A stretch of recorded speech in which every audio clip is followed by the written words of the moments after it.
উত্তর গাজা এবং দক্ষিণ গাজা উপত্যকার রাফা ও খান ইউনিস শহরে সামরিক অভিযান জোরদার করেছে ইসরায়েলি বাহিনী। সোমবার গাজা শহরের উত্তর পশ্চিম ও পশ্চিমাঞ্চলের বাসিন্দাদের মধ্য গাজার দেইর আল বালা শহরে পালিয়ে যাওয়ার নির্দেশ দেয় তারা।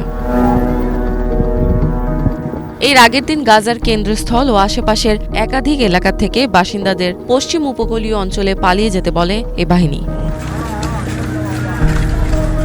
ফিলিস্তিনি গণমাধ্যম বলছে, ইসরায়েলি বাহিনীর অভিযান ও হামলার কারণে গাজা ভূখণ্ডের একাধিক স্থান থেকে হাজারো ফিলিস্তিনি দিক বেদিক হয়ে পালাচ্ছে।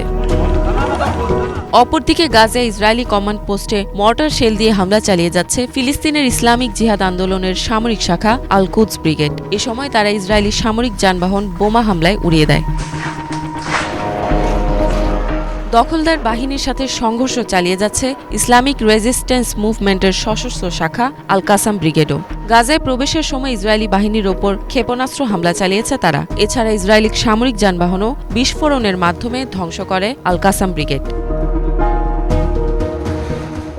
গত ২৪ ঘণ্টায় ইসরায়েলি বাহিনীর হামলায় ৪০ জন নিহত হয়েছেন, আহত হয়েছেন ৭৫ জন। গাজায় ইসরায়েলের নির্বিচার হামলায় এখন পর্যন্ত কমপক্ষে ৩৮,১৯৩ ফিলিস্তিনি মারা গেছেন। অবরুদ্ধ এই ভূখণ্ডে আহত হয়েছেন কমপক্ষে ৮৭,৯০০ জন। ইফাত জাহান, বাংলাভিশন।